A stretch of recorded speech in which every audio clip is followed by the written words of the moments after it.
দেখে মনে হতে পারে রং বেরঙের মার্বেল পাথর দিয়ে বানানো হচ্ছে বাড়ি, কিন্তু কাছে গিয়ে দেখলেন মার্বেল পাথর নয়, বরং ইটের পরিবর্তে পরিত্যক্ত প্লাস্টিকের বোতল দিয়েই গাঁথা হচ্ছে বাড়ির দেয়াল।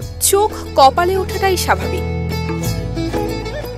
অবিশ্বাস্য এই ঘটনা ঘটিয়ে তাক লাগিয়েছেন ইমান ঢালি নামে এক মুদি দোকানি। প্রত্যন্ত গ্রামে রং বেরঙের পরিত্যক্ত বোতল দিয়ে বাড়ি নির্মাণ করতে দেখে এলাকায় শুরু হয়েছে আলোচনা সমালোচনা। কখনো দেখি নাই, এটা এই প্রথম দেখতেছি। বাংলাদেশে কোথাও আছে কিনা জানি না, তো এটা বিষয়টা অনেক ভালো লাগতেছে, দেখতেও সুন্দর অনেক। এই যে বোতল দিয়ে গড় হইতেছে, এ তো আমাদের এলাকায় ছিল না, আমরা কোনো সময় দেখিনি। এখন এই যে গড় হইতেছে অনেক সুন্দর লাগতেছে। এরপরে এই যে বোতলগুলো তো বিভিন্ন জায়গায় পড়ে থাকলে জায়গার ক্ষতি, এইভাবে ক্ষতি হয়। বোতলগুলো এখন কাজে খাটতেছে।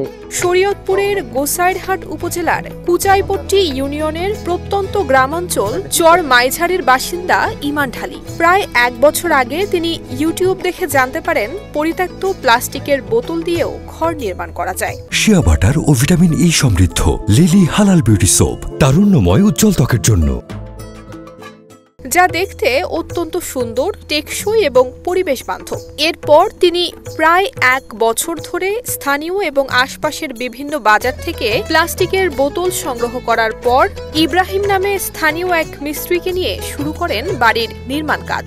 ইউটিউবে প্রথম ভিডিওটা দেখি, ওনারা ঘর উড়াইছে, তো দেখার পরে আমার খুব ভালো লাগছে। ভালো লাগার পরে আমি উদ্যোগ নিলাম যে আমি বোতল দিয়ে একটা বাড়ি করবো।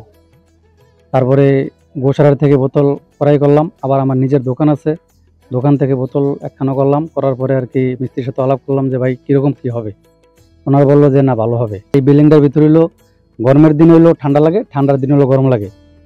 এখান থেকে আর কি আমার ভালো লাগলো, তাই আমি উদ্যোগ নিলাম, বাড়ির কাজ ধরলাম। 4 রুম বিশিষ্ট বাড়িটি নির্মাণ করতে প্রয়োজন প্রায় 1 লক্ষ প্লাস্টিকের বোতল। এরই মধ্যে বাড়িটির প্রায় অর্ধেক কাজ সম্পন্ন করেছেন মিস্ত্রিরা। ইটের পরিবর্তে সারি সারি প্লাস্টিকের বোতলে সিমেন্ট দিয়ে গাঁথুনি তৈরি করায় বাড়িটি হয়ে উঠেছে দৃষ্টিনন্দন, যা দেখতে প্রতিদিনই দূর দূরান্ত থেকে ছুটে আসছে বহু মানুষ। এমন উদ্যোগকে পরিবেশ বান্ধব হিসেবেই দেখছেন শরীয়তপুরের পরিবেশ অধিদপ্তরের সহকারী পরিচালক মোহাম্মদ রাসেল নোমান। আমরা দেখেছি যে পরিত্যক্ত প্লাস্টিক দিয়ে বাড়ি নির্মাণ করছেন, এই উদ্যোগটিকে আমরা ভালোভাবে দেখছি। তবে এটি কতটুকু টেকসই হবে সে ব্যাপারে আমরা এখন কিছু বলতে পারছি না। ব্যতিক্রমধর্মী এমন উদ্যোগে এলাকা জুড়ে প্রশংসায় ভাসছেন ইমান ঢালি। নুসরাত জাহাদ মেহেক, ঢাকা পোস্ট।